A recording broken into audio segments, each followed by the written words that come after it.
God has specifically chosen you to be here at this time and in this place. You have incredible potential, purpose, and calling to push back the darkness and be a light for Christ. Stand for nothing and you'll fall for anything. It's time to stand your ground. This is Unapologetic.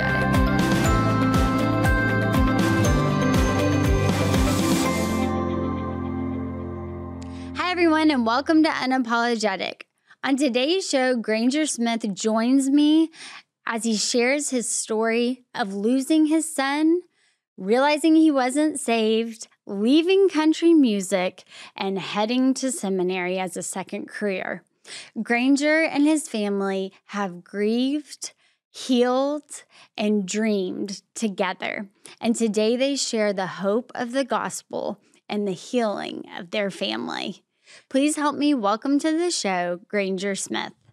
Hi, Granger. Hi, how are you? We have a lot we're covering today, but let's start with our opening question. What do you wish Christians would stop apologizing for? We need to stop apologizing about who God is, because God is fully willing to be on the hook for his total providence, his total sovereignty, his total purpose for everything that happens. And we go, wait, not everything, right? And so, yes, if God is sovereign and provident, which we know that he is, we believe that he is, the Bible says that he is, we need to stop apologizing for anything that we are afraid to give God credit for. You are going to share your story. This is a little bit different of a styled show for our listeners, because you are sharing the tragic loss of your son and how your family stayed together and how you found salvation. And so I'm just going to give it to you. Let's talk about your family and your career, marriage, and then kind of the turning point, the tragedy, and then what happened after that. Yeah. So we are, Amber and I have been married 14 years. Coming up we're working on 14 years, and we have 4 children. And in 2019, we had 3 children, and things were great. Career, I'm in country music, was doing as good as we could have hoped for, and we were feeling very blessed and feeling like an American family that had worked hard for what they wanted and their dreams and their goals, and had achieved a lot of that. And that's where I was almost exactly 4 years ago, June the 4th, 2019, when we lost our youngest, River, to a drowning in our pool. And I was there with them in the backyard when it happened. I was spotting my daughter in gymnastics in the backyard, and the 2 boys were playing water gun fight. Within just, we don't know, but probably 30 to 45 seconds, we thought, where's Riv? And because it was quiet, and I looked around, and just about 20 paces behind me, inside the gated, locked pool, he had gotten into the gate and was in there trying to get a water gun out. I couldn't revive him. The EMTs came, were able to get a heartbeat back. But because we live so far out in the country, it took about 10 minutes for them to get there. That was too long for him to be unconscious without oxygen. So we lost Riv, and my little perfect world that I had worked for, and the little American dream, was completely shattered, and my life was in complete shambles. I over the course of those next probably 6 months after that tragedy, I doubled down on like self-help and trying to be the best for my family and be the rock for my family and do everything I could to help be someone they could lean on. And that progressively got worse. 6-7 months into that, completely hit rock bottom, realizing I can't do this on my own. I couldn't do it on my own.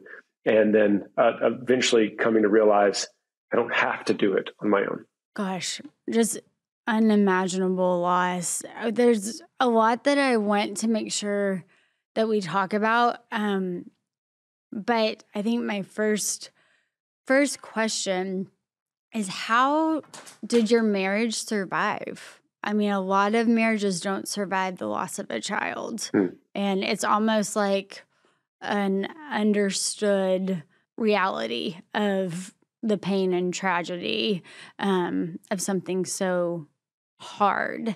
What did y'all do? How did y'all stay close? What was that relationship like? Yeah, it starts first. You already know the first answer is God was merciful on our family, and He graciously gave us the kind of sympathy and patience we needed for each other during that time, just enough.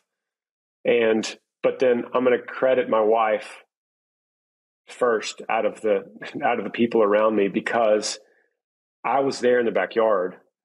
She could have easily have said, "How could you have done this? How could you have let our baby boy out of your sight?" He was 3 years old.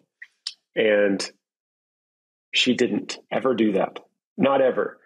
And if she had, who knows the thread that could have pulled in me, in our relationship. I was already under tremendous strain of guilt. If it hadn't have been for her supporting me through that and standing side by side with me and saying, we parent together, we grieve together. And there was no separation in that. If she hadn't have done that, I just don't know. I don't know if I would even be here today. How did you find relief? I mean, this is real talk, but how did you find relief of guilt? I don't mean to sound like one of these guys I hear on the podcast all the time. Like, well, that's why I wrote a book, but I did have to. No, it's okay. I did have to unpack that. Like, I literally had to unpack that in writing a book.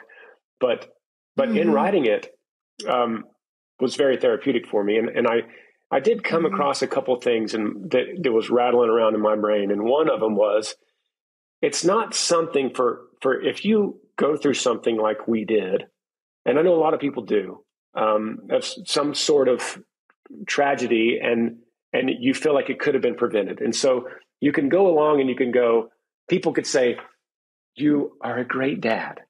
You should not feel guilty. You were doing all that you could, and this could happen to anyone. So there's no way you should feel guilty. And in my mind, I'm going, well, that doesn't fix the fact that I feel guilty. It doesn't fix the fact that I feel like a terrible dad, And so I found camaraderie with war soldiers, veterans, in the same kind of mentality, where veterans would be like, yeah, I know. People will say, you're a hero. You should never worry about what critics say. You are not the reason that unit died in Afghanistan. And I go, no, I pretty much was. And just saying it out loud doesn't fix the fact that deep down I know I'm guilty. So I needed that, though. I needed to walk through that so that I could realize, because ultimately what I was headed straight for without knowing it was face to face with the gospel, so that I could hear from Jesus himself saying, you are forgiven, you are redeemed, you are ransomed, you are restored, not because of anything you've done and not because of anything you could try to do, but because I say you are, and because my work on the cross proves that it is finished. Come to me. And that's what was the healing part for me. And I want to tell and shout from the rooftops that I tried everything I could to relieve the guilt on my own, or to try to unpack that, yeah, you're right, I'm not guilty, I am a good dad. There was nothing I could convince myself with that until I came face to face with Jesus. Wow. There's so much to say about that. In counseling, it's always interesting because you have Sunday service, church on Sundays, and then the closed doors of the counseling office. And the confessions and the guilt and the relief and problems that plague people, and that they can struggle with. And even as Christians, even when it doesn't make any sense, it doesn't change the fact of how you feel. Yes. And I remember as a child learning about marriages and families and tragedy. And I know you said of course, that Amber never blamed you, which is wonderful. What other things, like as far as the siblings and friends and church and the spiritual journey, how did y'all heal as a family? We decided that we were going to talk about everything together up front. And we realized, and we talked about that one of us four, there was four of us at the time, one of us four might be grieving that day, and one of us might be having a good day. And so we quickly recognized that grief, everyone has a different grief journey. And so one day, my daughter London would just have a moment and she would be sad. And we would, some of us, like Lincoln, might have been having a pretty decent day, throwing a football in the backyard with me. So we would put everything down and go to London and just be like, let's talk, let's talk. You want to pull out some pictures of Riv? You want to look at pictures? You want to tell stories? Do you not want to talk about it at all? Do you want to go grab some ice cream? And we were just especially in those first few months, we were just very cognizant on how everyone was doing. Those first few months are critical in grieving because there's not really any one thing. There's not a remedy for it besides just surviving it, really. You just have to just let the days go by. And sometimes the days are too long. So you just try to go by the hours, and then those are too long. So you just go by the minute. You go, okay, I can't make it every hour, but I could make it every 30 seconds. So I'm going to be okay. I'm going to watch my watch for 30 seconds. And then you build up this kind of endurance of going, I lasted that last 30 seconds and I'm still here and the sun's still shining. And sometimes you have to get down to the micro moments of grief like that. Now, you and I are from the same world. Being a Christian is kind of like being American. It's like checking off a box. And it's what you do in the South, and it's what you say in the South. But can you explain how you knew you weren't really saved? I grew up going to church. My mother read the New Testament to me when she was nursing. I mean, like we were a Christian family, and I thank God every day for my parents who were very faithful, and my mother who continued to pour the gospel over us three boys. And we were in church every Sunday, and I was confirmed and baptized at age 12, and accepted Jesus into my heart. And in fact, my mother has records of me accepting Jesus into my heart when I was like 4 years old. But I realized, after I left to go to college and then got into the music business, that I was slowly kind of pulling away. I was losing my desire to cultivate anything or to be around other saints or to be reading my Bible or to be in church. I was just like kind of apathetic towards all of it. I knew who Jesus was, right? But he didn't know who I was. Right. And like I said, that could be piercing to someone, but I'm not talking about that someone. I'm talking about me. This is my story. Mm-hmm. And I realized when grief struck our family and I was totally lost, and I realized that my religion had become myself. Self-help had become my thing. It was my doctrine. I worked on myself. I saved myself. I needed, if I was going to get well, I would rely on myself and I would fight through it. And that's a culture that I had built. And I had bought into that so much, I didn't even know it. And Jesus was somehow just kind of tied in there. I'm a Christian and Jesus died for my sins, baby. That's what I believe, America. And country music. Yeah. Well, then after my tragedy, I was needing more. I wasn't getting fed, and I was hungry for something more. And I knew there had to have been something more out there. So I started pouring into YouTube, and I found Billy Graham on the algorithm of YouTube. So I started watching Billy, watched hundreds of Billy Graham videos. Wow. And one day it all changed for me. This was March 1st of 2020. I was driving in my truck, listening to yet another sermon. And the pastor was preaching out of the book of John. In chapter 14, John is in the book of John. Jesus is talking to his disciples, and the disciples say, Lord, why is it that you manifest yourself to us, but not to the rest of the world? And Jesus answers him, if anyone loves me, he will keep my word. and my Father will love him, and we will come to him and make our home with him. And it kind of sank in for a second, and the pastor, he waits, and then he says, he interjects into that, and he says, that's not unconditional love. That is profoundly conditional. And right there in that moment, I knew, it hit me. I have chills right now just thinking about it. But all of a sudden, I knew I was loved.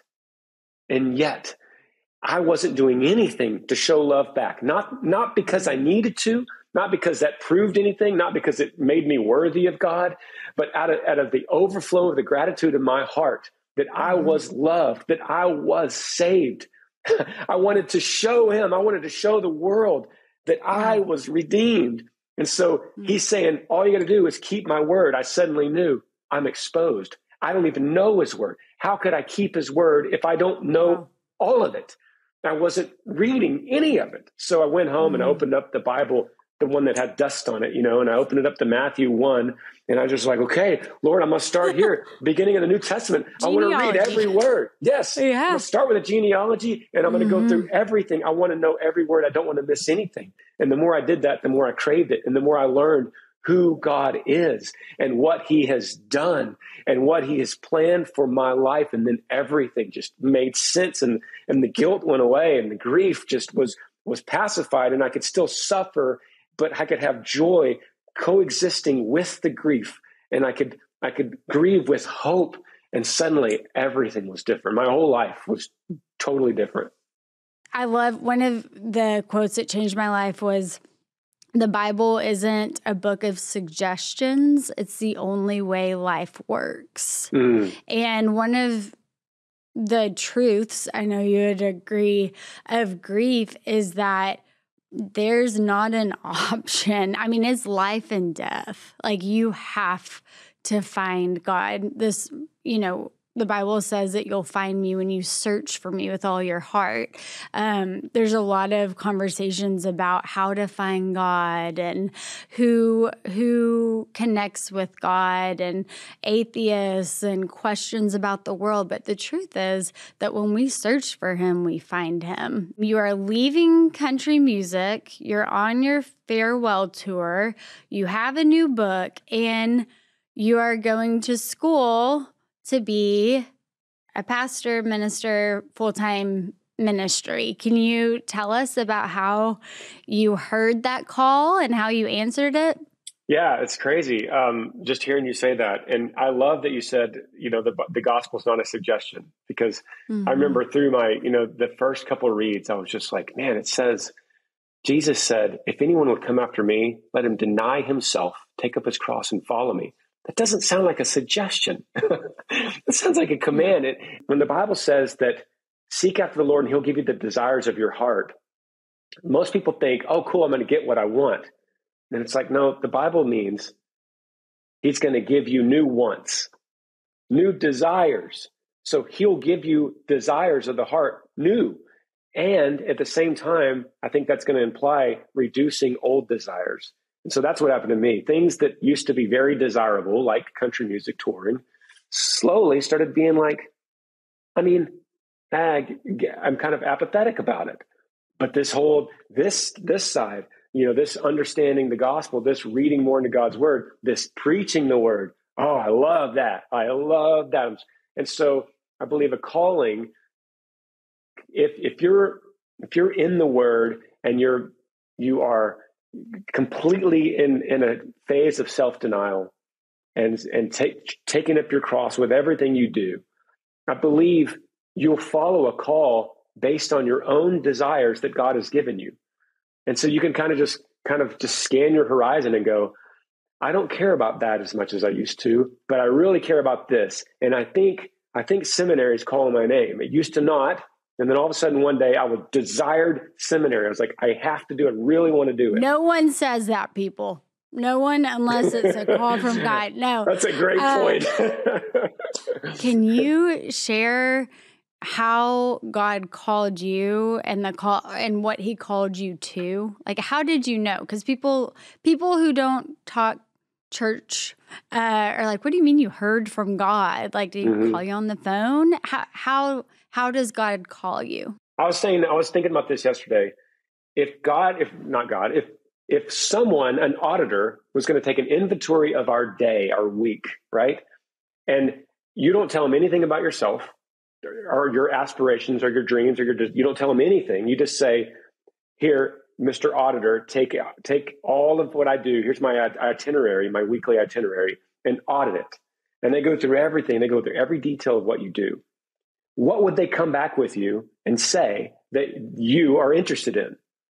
And I would hope, as a Christian, I hope they would say, well, I don't know much about you, but you really love this God, because it's all you'd always devote this certain amount of time in the mornings. And then here's your prayer life. And when you're having conversations with friends, you're bringing up your God again. So I'm going to say that God is a big deal to you. Would the auditor tell you that? I was thinking about that yesterday. And I think if that's you, then do whatever you want. As long as it's not sinful, do whatever you want and consider that a calling from God. Because he has now given you, you're now living for him, and he's placing in your heart desires and passions and direction, and you just do what you want to do. I know that sounds kind of countercultural, but if you're in the Word and it's not sinful, follow what you want to do. And suddenly, one day, I had thought about seminary for a long time, and one day, a friend of mine said, you know, the way you talk and stuff, I think you might want to consider seminary. And right when he said it, in my mind, I thought, yes, I do. That day, I called a great pastor friend of mine. I said, let's start looking at different seminaries. Let's make a decision. And he was like, first of all, what do you think? And he goes, I think it's right. And he's the same guy that before that had said, I don't think you need seminary. So everything at that moment came together. We looked up. I started the application process. We decided what I was going to do. It all lined up. And then at the end of that, I reflected on that and thought, yeah, God called me to seminary. And he calls all of us to things. Like I remember kind of not knowing what road to take, because I was called to full-time ministry as a child. Then I became a Christian counselor. Then I was a girls minister. And then I remembered I always wanted to do media ministry. And I almost got paralyzed by what if I make the wrong choice? And it's almost like the flip side of trying to plan and pray, because there is peace in knowing that God brings the right people and he brings the passion and the path. And so for the planners out there, just knowing ultimately God does direct your steps, and you can ask for anything. I ask for people to help me decide what to do, the wisdom and the words and the path that I should take. Can I add one more thing to that? Go ahead. Let me speak to those planners, okay? Because you're right, and I know those people. So you feel like let's use a hypothetical scenario of someone they're thinking maybe God has called them to start a podcast. We'll say that, and so you can go, God, I feel like you're calling me to do a podcast. So you can kind of get stuck in that, and for a long time and question and ask, maybe God, I'm not sure. How do you hear God's voice? Or you can go, I feel like I've been faithfully serving and I'm hooked into my church, and I'm going to start the process of beginning the podcast. And you keep moving, and then you buy the microphone, and it arrives from Amazon at your door. You hook it up. You talk to some people. You get and you'll see as the podcast starts and you start getting listeners, you'll go, yeah, this was a calling. But he could surely squash it if it's not. And then you have to understand, yeah, this is just my selfish ambition. This was never supposed to happen. So I think for the planners out there, move forward. No, I wanted to make sure I married the right person. It was my junior high sweetheart. That when my husband and I finally started dating, it wasn't even shutting doors. I invited God. This was a scary way to pray. Invited him to break us up. Please break us up if we're not getting married. Then we're not engaged. Please call off the engagement if this isn't your will. I mean, it's a different way to pray, but now 14 years later, without a shadow of doubt, I know that that was God's will all the way. And I know that I invited God to step in and change the story. And I know a lot of people have questions about this. I just want to end with explaining and saying that we don't have to understand and explain all the mysteries of God and the world. We're supposed to pray, we're supposed to dream, and God is sovereign. And we don't have to explain all of the mysteries of suffering and grief and hope. And there's freedom in that, of believing the Bible, having faith, but knowing that God ultimately exists and operates outside of our understanding. Can you close by, I'm so excited about your new book coming out. There are not a lot of books about the topic that you write about. Can you just share about your book and what you want readers to know? Yeah. Well, a lot of what we talked about is kind of the journey that I've been traveling the last 4 years since. So it's going to start with Losing River, and it's going to follow me into my descent and to the bottom, and hopefully really talk about how much I tried to control how I flowed down my own river, and how I used my paddles and oars in my little life raft, and how much effort I put into saving myself until I finally learned to surrender. And through that surrender to the source of the river, metaphorically speaking, that's when I finally found freedom. That's when I finally was saved. And the Lord did some work in me that I hope people that read the book don't have to go to the extent of what happened to me, but hopefully they could find hope in their pain, knowing that there's purpose in their suffering. For a Christian, no pain and grief is meaningless. It all matters for a greater good, for a greater purpose, and until you surrender completely, you can't see that. Then through all this, we had another little baby boy, and the book is going to go into that, and that was a miracle in itself. His name is Maverick, and Maverick's our little miracle baby that came after Riv in a time when he now exists because another child doesn't, and that is a tough thought to even comprehend, but it's the truth that in our grief, God did a new thing, and we could trust him because he's good. And I know that you would say this. We know that the Bible shares the hope of heaven for children who pass away. And so we know that y'all will be reunited again. Yeah. Thank you so much for sharing your story and being on the show. And we look forward to reading your book. Thank you so much for having me. Thank you. Thank you for listening to Unapologetic. Remember that you can hear today's episode and more at ptv.org/Julia and wherever you get your podcasts.